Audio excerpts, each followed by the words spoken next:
Kila aya ya Biblia imebeba uhai kivyake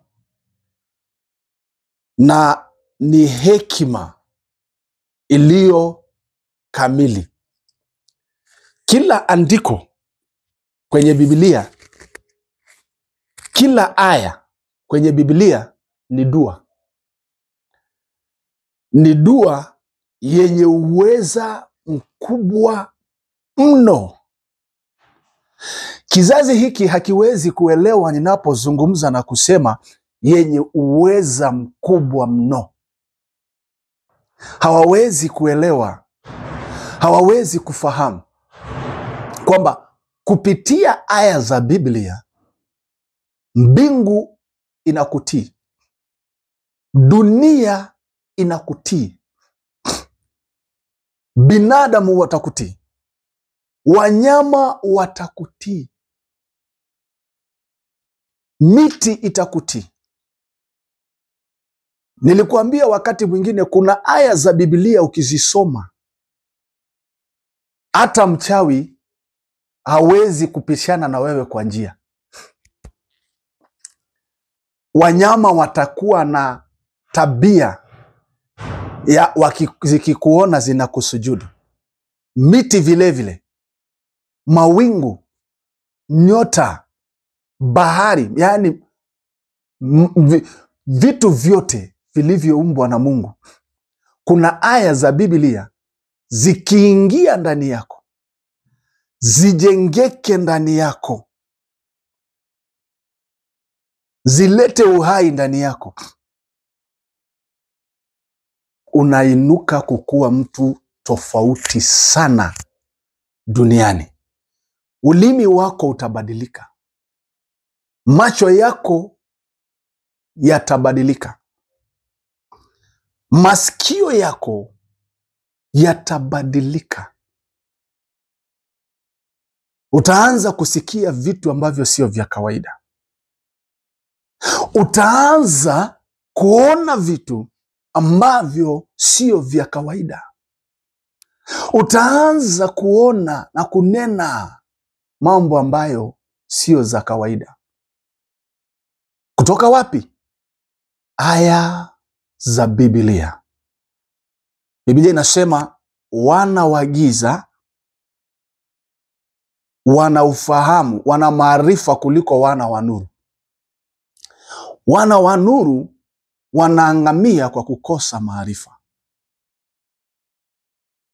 Ukienda katika dini zingine fulani kadha wa kadha, wanazingatia elimu sana, na kwa kupitia vitabu vyao, katika aya za vitabu zinazotoka kwenye vitabu vyao, wanasomea dunia, wanainenea dunia na kuishurutisha kufanya mambo fulani.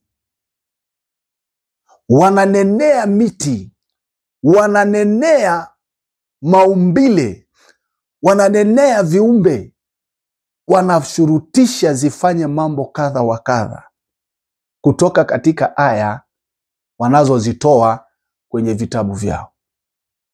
Wana wa nuru, wale wenye kitabu chenye nuru. Inaposemekana wana wa nuru, ni wana waliozaliwa ndani ya ufahamu wa Mungu, au ndio wana wa nuru. Wana wa giza ni wana ambao wamezaliwa katika ufahamu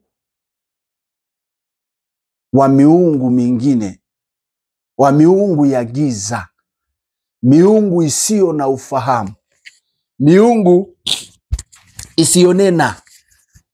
Hawa ndio wana wa giza, Biblia inaposema wana wa giza.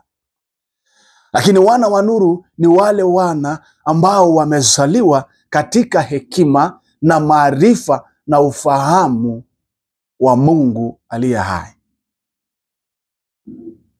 Tena wanapoteza maarifa yao. Hawatembei katika maarifa ya Mungu wao. Kwa sababu gani? Hawataki elimu. Hawatafuti elimu. Hawatafuti elimu. Hawatafuti ufahamu. Hawatafuti elimu. Hawasomi kabisa. Natumai kwamba kwa mafundisho haya wengi wenu mtaanza kuingia kwenye mafundisho, mtaanza kutafuta elimu.